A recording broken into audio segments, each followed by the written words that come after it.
Vamos ficar de pé por um instante e vamos para as Escrituras. Eu quero ler com você o Evangelho de João, capítulo 11, e nós vamos ler versos 25 e 26.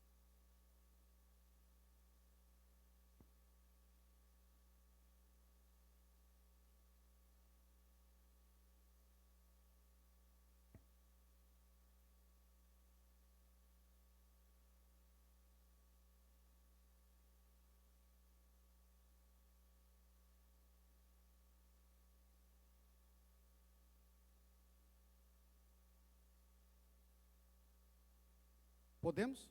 Diz assim: disse-lhes Jesus, ou disse-lhe Jesus, né? Eu sou a ressurreição e a vida.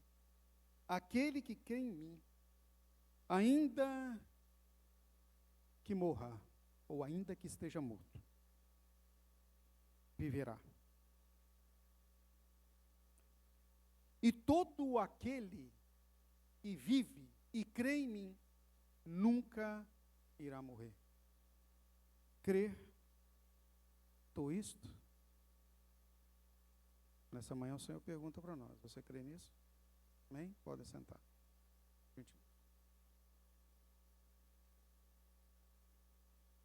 Senhor Deus, nós lemos aqui a tua palavra e estamos à disposição do teu Santo Espírito para que o Senhor possa falar e ministrar ao nosso coração. Em nome de Jesus. Amém. Bom, a data hoje é propícia para compartilharmos acerca da Páscoa, mas não a Páscoa como ela é compartilhada e ministrada comercialmente, mas Jesus, a nossa Páscoa. É essa a palavra que vamos compartilhar, Jesus, a nossa Páscoa. O texto que acabamos de ler, do Evangelho de João, capítulo 11, narra o acontecimento extraordinário, maravilhoso, da ressurreição de Lázaro. Lázaro morreu, 4 dias após, Jesus promove a sua ressurreição, chamando-o de dentro da sepultura, após mandar revolver a pedra. Lázaro vem para fora, e Lázaro saiu todo envolto em panos, com dificuldades para andar. Eu já até preguei essa mensagem que não foi só apenas, eu até brinco, né, não foi apenas um milagre, né, da ressurreição de Lázaro, mas dele conseguir também sair de dentro do túmulo, todo amarrado, todo enrolado, né, até lá fora, aí para depois alguém desatá-lo e deixá-lo ir. Então, uma coisa assim extraordinária, né? Deus fez 2 milagres aí, o esforço que o Lázaro fez, depois de morto e tá já quase que duro e apodrecendo, ainda sair se movendo, né? E está lá fora. Isso aí é uma outra palavra e o que Deus pode trazer ainda de conhecimento a nós. Mas Jesus disse nessa passagem aqui, esses versos, numa conversa em particular com Marta. E aqui eu quero salientar a personagem.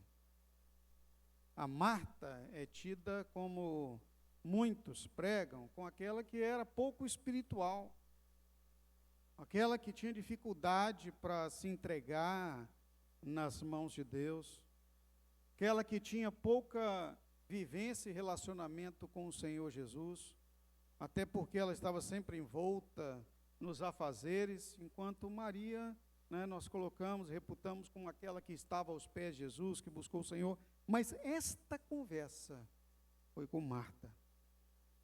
E aí fiquei pensando, mas por que Jesus teve uma conversa tão forte com Marta e não teve uma conversa tão aprofundada com Maria? E aqui eu tenho a percepção que essa conversa aprofundada com Marta era o cuidado de amor que Jesus tinha com ela. Dado que ela tinha pouca vivência ou pouca visão espiritual dos fatos que cercavam a vida e o propósito de Jesus, tanto que ela chega primeiro a interpelar Jesus: se o Senhor não estivesse aqui, meu irmão não teria morrido. Não, espera aí, se ela era pouco espiritual, como ela já cria que se Jesus estivesse lá, o irmão não teria morrido? E aí você pode até perguntar assim, falar assim, mas a Maria era mais espiritual. Mas a Maria fez o mesmo questionamento a Jesus: Senhor, se o Senhor não estiver aqui, meu irmão não teria morrido. Jesus responde a Marta dessa forma, porque Marta precisava ouvir Jesus falar. Irmãos, nós precisamos ouvir Deus falar. Nós somos carentes de uma palavra direta do Senhor. E se nós não ouvirmos o Senhor, não dermos ouvidos ao Senhor, nós vamos ouvir outras mensagens. Nós vamos ouvir o equinócio da primavera. Nós vamos ouvir a mensagem do mundo. Aí, quando eu falo equinócio da primavera, é que no hemisfério norte, a Páscoa foi mudada de data para cair exatamente no equinócio, quando se fazia a festa da abertura da primavera no hemisfério norte. Aqui nós chamamos de equinócio de outono, para que pudesse sim a festa pagã se adequar à festa da igreja. E aí se acrescem os elementos, né, do que não é Páscoa, o coelho, que é hoje à noite nós vamos ter aqui um teatrinho de fantoche falando sobre isso, o coelho, o ovo, e se esquece o Cordeiro de Deus, quando João Batista o apresentou no deserto: eis aí o Cordeiro de Deus, que tira o pecado do mundo. Foi esquecido para a mensagem. Por isso, nós precisamos, vez ou outra, vir a falar, e o Espírito Santo falar diretamente conosco, sobre a vida, a salvação, a vida de Deus em nossa vida. Precisamos constantemente lembrar, relembrar, reviver, isso quer dizer, ressurgir em nós a palavra de Deus. Então precisamos ter um sentido do entendimento do que é a Páscoa, Jesus em nossa vida. E eu quero salientar aqui que Cristo é nossa passagem para a vida. De onde surgiu essa ideia de Cristo, nossa passagem? Porque o termo Páscoa, em hebraico, Pasca, ou Pasqui, significa exatamente passagem. É uma alusão da passagem do anjo que detinha o poder da morte na fatídica noite que ocorreu no Egito, com a morte dos primogênitos e o livramento dos primogênitos dos israelitas, dos judeus. Lá no Egito, o anjo feriu os primogênitos a mando de Deus. A morte passou sobre toda a terra do Egito, mas sobre a casa dos filhos de Israel, ela não teve poder. Já demonstrava ali o poder de Cristo ou o poder de Deus da vitória sobre a morte.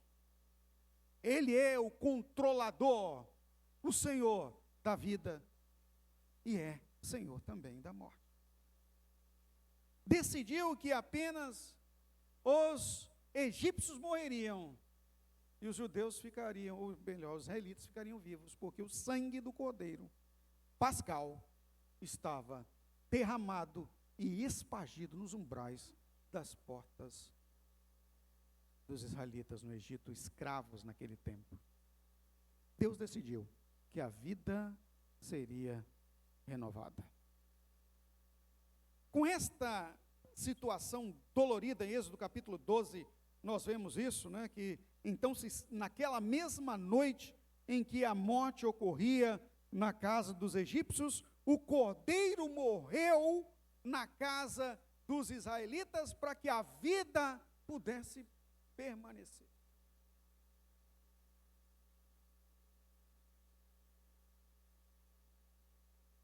A Páscoa originária portanto, aqui primeira foi celebrada, não era simplesmente um momento de doçura, mas um momento de dor e de amargor.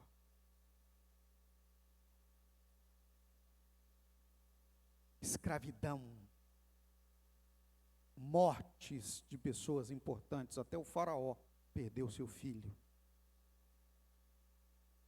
Lacramento, ou seja, enclausuramento, pessoas fechadas em casa. Lembra uma situação difícil de pandemia, né? Ninguém podia sair, ninguém podia pisar fora, porque se pisasse fora, o anjo da morte o ceifava. Olha isso. Mas enquanto toda essa tragédia ocorria, um ser morreu pela vida de outros, o Cordeiro.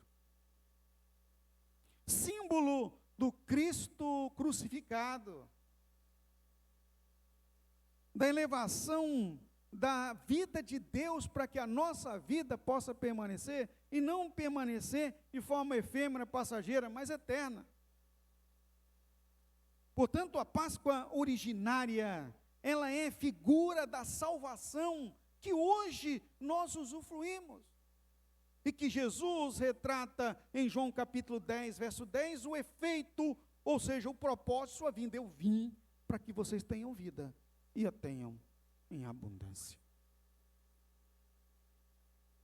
Em Hebreus, capítulo 11, versículo 28, o escritor da carta à igreja em Jerusalém diz: pela fé celebrou a Páscoa e o derramamento do sangue para que o exterminador não tocasse nos primogênitos israelitas.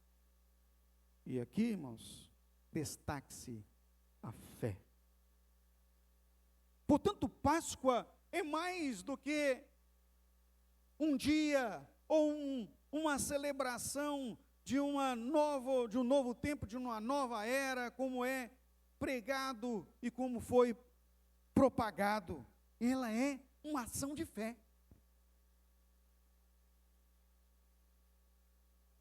Nós celebramos a Páscoa não porque é uma data festiva, não porque é uma data comemorativa cristã, mas porque sim, é a nossa vida eterna sendo celebrada, que Cristo nos promoveu. Páscoa é muito mais do que apenas dizer, é ressurreição.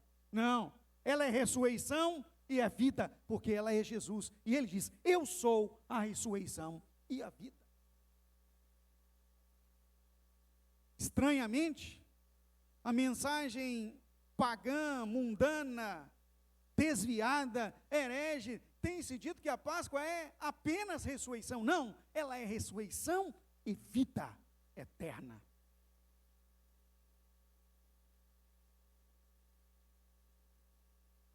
E é por meio da fé que nós vivenciamos a nova vida de Deus em nossa vida.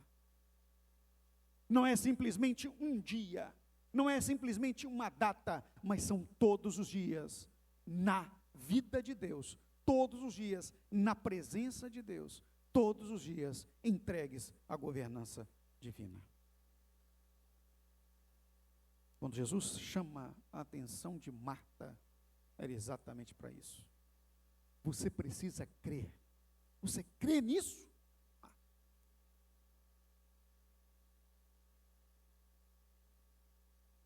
A resposta de Marta é sim. Verso 26 e 27. Sim. João 11, 27. Sim. Mas ela coloca uma condição. Sim, Senhor. Creio que tu és o Cristo, Filho de Deus, que havia de vir ao mundo. Verso 27, 28, por favor. E dito isso, chamou em segredo Maria, dizendo, o mestre está cá e chama-te. E aí foi a vez de Maria. Senhor, se o Senhor não estivesse aqui, meu irmão não teria morrido. Continua o diálogo com Maria, e Jesus fala a mesma coisa, você crê que Ele pode ressurgir? Sim, eu creio. Aí, olha a resposta de Maria. Ele vai ressurgir no último dia.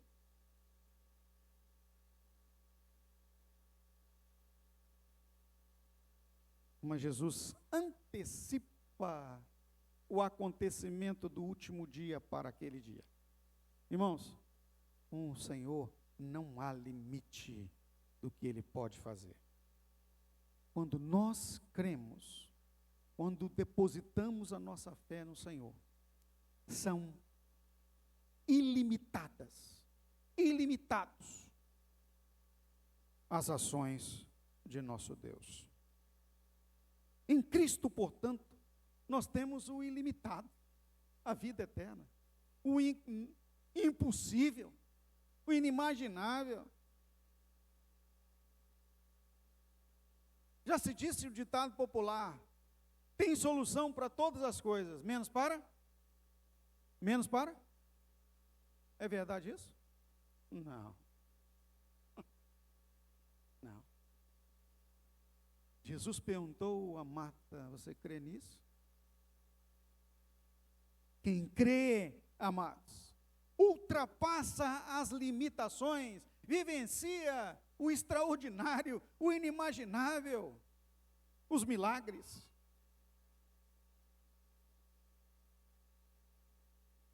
A nova vida é uma vida de transformação, é uma vida diferenciada. Veja você que Jesus, após o encontro com Marta e com Maria, vai até o morto. Não era mais o Lázaro, era o cadáver.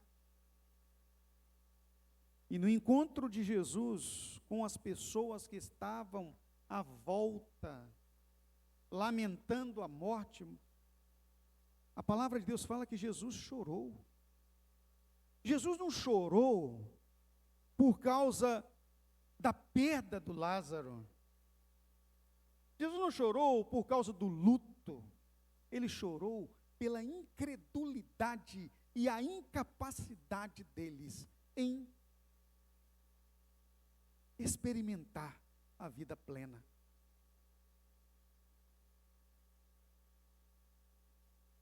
E eu fiquei pensando, mas ele sabia, ele tinha em Deus o entendimento de que, mesmo com a incapacidade, a não condição, toda aquela pequenez e entendimento de que ele iria promover a mudança. A questão toda, queridos, não é o que Deus pode fazer, a questão toda é o quanto nós podemos crer. Não é o quanto Deus pode fazer, é o quanto nós podemos crer. E aqui está o problema. O Senhor Deus nos pergunta nessa manhã, o quanto nós estamos podendo crer. Se você crê, ainda que esteja morto, viverá.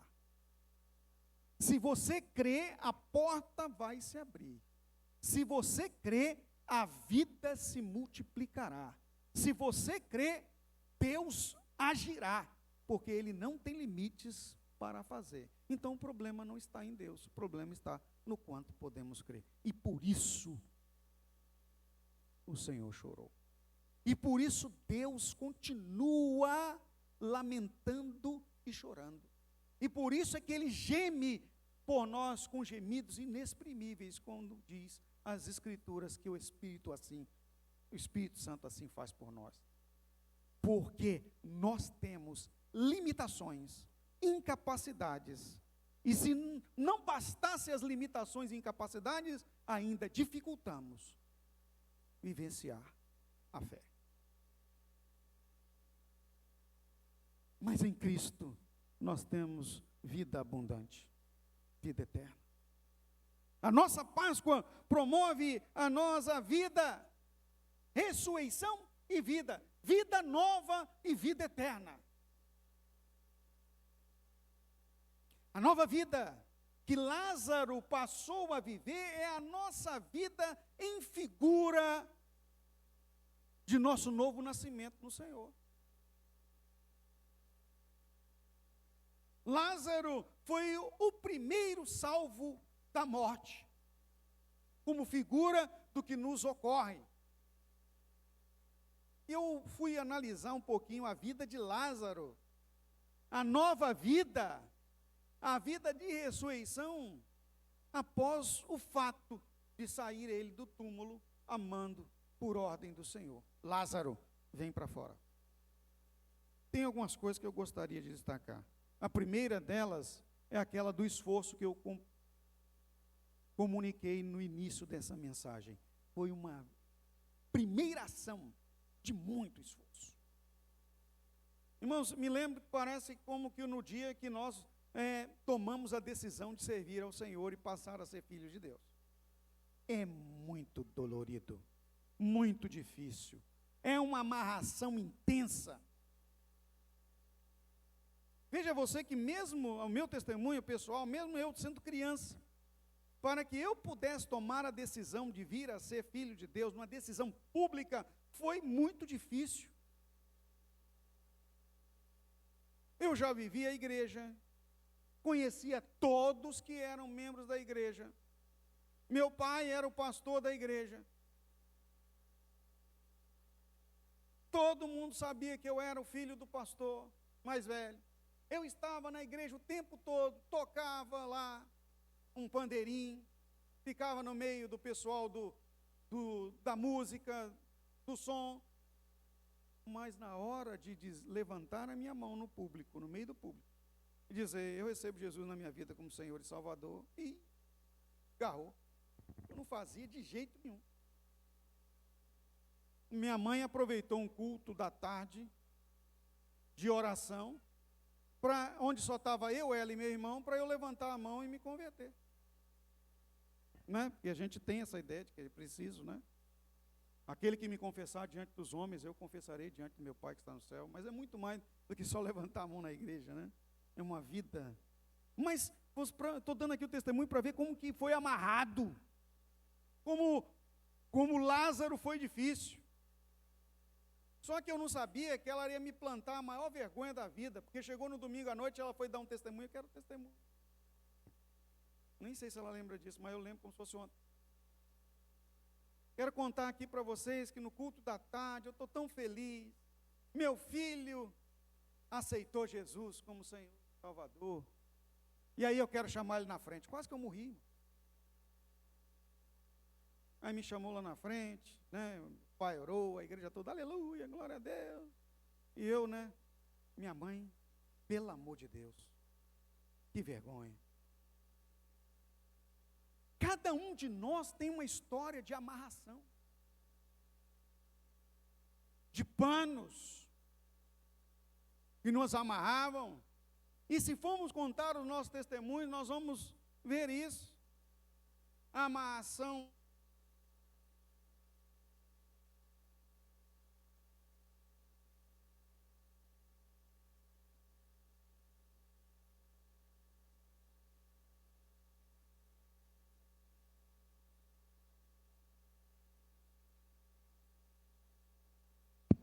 A amarração do vício, a amarração intelectual, a amarração da família, nasci assim, vou morrer assim. Não é como dizem alguns pregadores, chamam isso de complexo de Gabriela, né? A personagem de Jorge Amado, nasci assim, vou morrer assim, ou seja, nasci no pecado, vou morrer no pecado. Enquanto que a vida é uma vida de transformação. Quando Lázaro sai, ele precisa de ajuda. Jesus disse, desatai-o e deixai-o ir.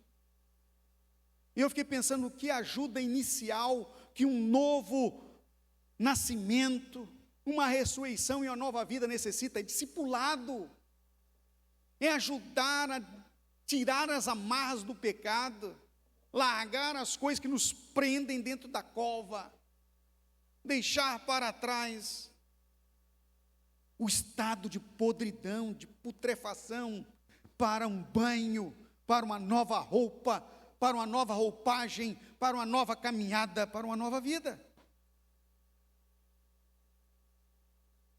Depois disso tudo, se você vai para João capítulo 12, a primeira coisa que acontece depois desse evento todo, que era um evento de tristeza, de lamento, onde as parquideiras estavam lá, né, lamentando a morte de Lázaro, agora é uma festa. Porque a nova vida em Cristo é uma vida de festa, é uma vida de celebração.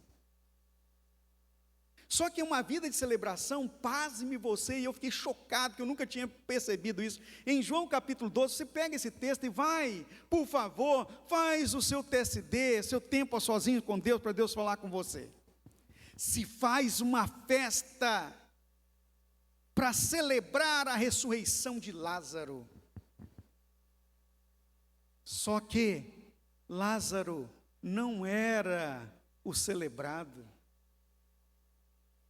E eu só percebi isso depois de uma leitura assim que o Espírito Santo me mostrou, com olhos assim claros e límpidos. Que é isso? Nunca havia percebido isso. A festa era para celebrar a nova vida, a ressurreição, a vida de Lázaro, aquele festejo maravilhoso. Mas quem foi o celebrado foi Jesus. No meio da festa, quando todos estavam olhando, vem Maria, irmã de Lázaro, com um vaso de alabastro e derrama, eu chego a arrepiar, um unguento sobre a cabeça do Senhor Jesus Cristo. O texto sagrado deixa bem claro que ele era o centro da festa. Ele estava sendo servido. Todos estavam focados nele. Porque, meu amado, quando a nova vida vem, quando passamos pela ressurreição, quando estamos no Senhor, sabe o que acontece, queridos? Sabe o que acontece, meus irmãos? Jesus passa a ser o centro.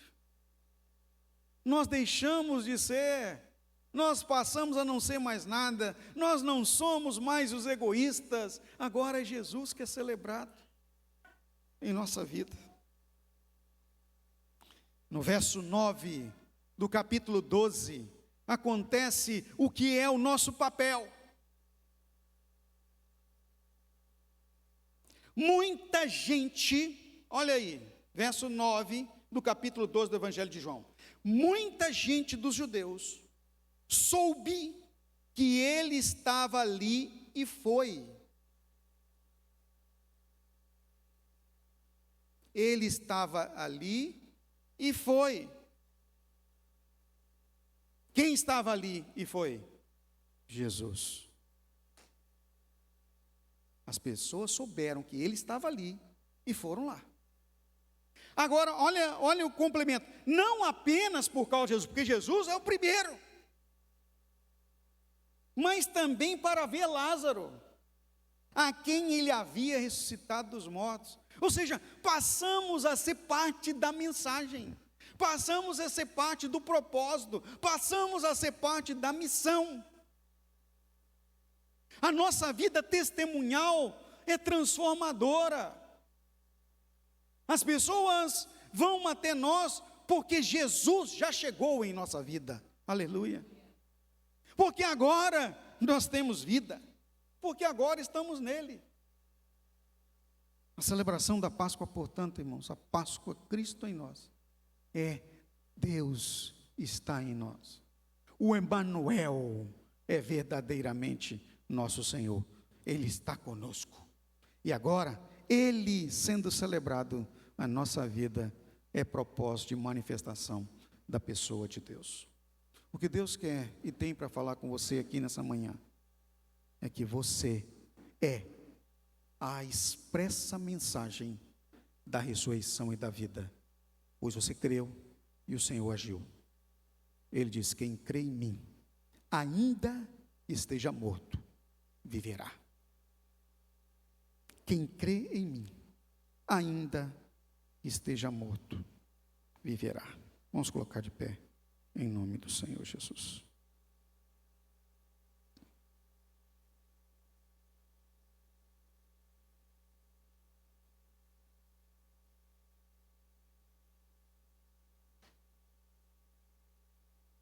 E essa é a promessa da vida eterna.